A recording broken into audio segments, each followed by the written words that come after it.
A revisão do Fundo de Garantia é um dos assuntos mais comentados na atualidade pelos trabalhadores. O valor estimado, calculado pelo próprio governo federal, chega a 296 bilhões de reais que deverão ser pagos caso o STF julgue a decisão favorável aos trabalhadores. Este é o terceiro episódio da série Revisão do Meu Fundo de Garantia. E se você acabou caindo nesse vídeo e tem interesse em saber mais sobre esse assunto, te convido a assistir desde o primeiro episódio, clicando no link que está aparecendo logo aqui acima, pois cada vídeo é um complemento do anterior e assim você não perde nenhuma parte importante. Não deixe de se inscrever em nosso canal. Toda semana trarei assuntos de grande interesse relativo aos direitos dos trabalhadores. Muitas pessoas ainda têm dúvidas sobre a ação de revisão do Fundo de Garantia. Uma das principais é quanto à existência de riscos para quem entra com esta ação. A Justiça Federal é dividida em Justiça Especial Federal, popularmente conhecida como JEF, e a outra parte é a Justiça Federal, conhecida como Justiça Federal Comum. Na JEF, tramitam as ações que têm o valor máximo de 60 salários mínimos.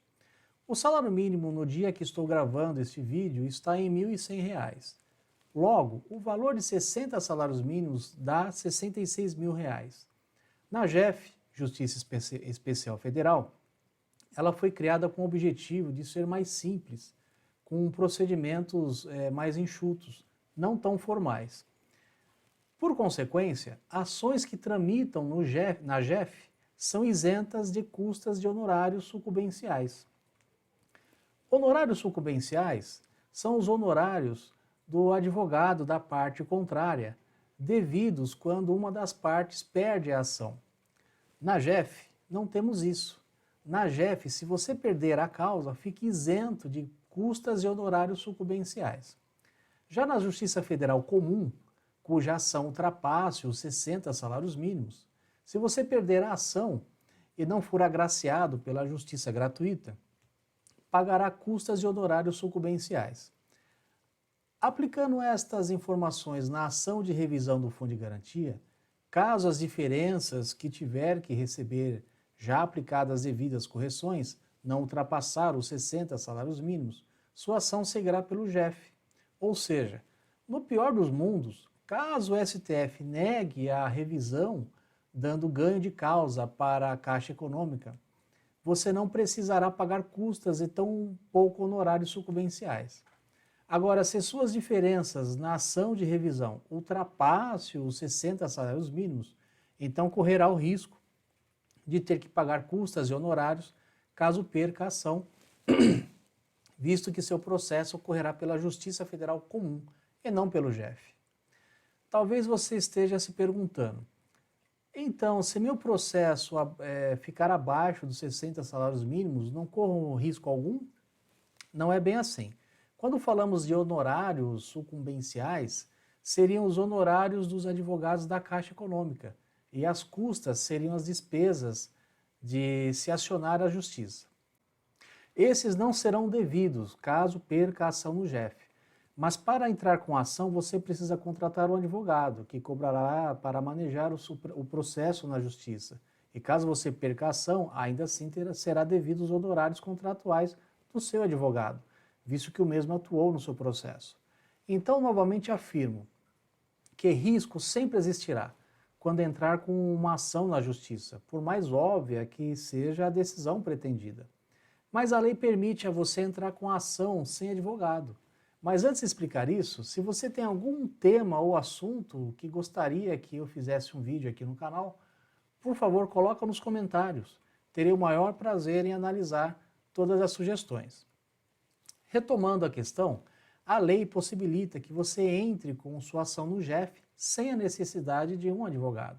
Inclusive, tem sites e alguns canais no YouTube que até incentivam você a entrar sem advogado no JEF. No primeiro momento, parece ser ótimo, pois no JEF você não corre risco de, mesmo perdendo a ação, ter que pagar algo e também não teria a despesa com honorários do seu advogado. Mas ao contrário da falsa sensação que passam por aí, não é tão simples como parece ser. A maioria acha que basta pegar um modelo na internet e protocolar lá no tribunal e esperar a decisão. Não é bem assim. Já vi diversos casos das pessoas entrarem sozinhas com a ação e por não atender a determinados requisitos no processo, ter o seu segmento da sua ação negada e ter que refazer tudo novamente, atrasando ainda mais o seu pleito. Quando você entra com a ação, a Caixa Econômica fará a chamada contestação padrão, exigindo que você também se manifeste. E é aí que começa o problema, pois as pessoas, como não têm noção do que escrever, ficam na dependência de conseguirem outros modelos na internet para fazer. E a ação, aos poucos, vai ficando com erros. Lembro que, enquanto o STF não julgar a ação, os processos estarão suspensos. Mas assim que o STF decidir, dependendo da sentença que virá, todos os processos voltam a seguir normalmente na Justiça. Então, entrar sem advogado no JEF, em se tratando da ação de revisão do Fundo de Garantia, significará uma verdadeira aventura, com grande chance de não ter êxito.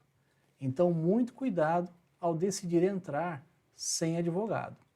Sobre a Justiça Federal Comum, a lei obriga a constituição de um advogado, pois trata-se de um trâmite processual mais complexo. Considerando o valor da ação para saber se ela estará abaixo dos 60 salários mínimos, é importante fazer um cálculo prévio, principalmente se você estiver pretendendo entrar sem advogado, para saber se sua ação tramitará pelo JEF ou pela Comum. Então, no próximo vídeo, vou mostrar a planilha do Tribunal do Rio Grande do Sul, que pode ser usada para calcular o valor de suas diferenças, bem como também vou dar outras dicas valiosas sobre o assunto. E se você não quiser perder a publicação de nossos vídeos, se inscreva em nosso canal, compartilhe com seus amigos e familiares, comente sobre o que achou do vídeo e se gostou do nosso conteúdo, deixe o seu like. Boa saúde e até o próximo vídeo.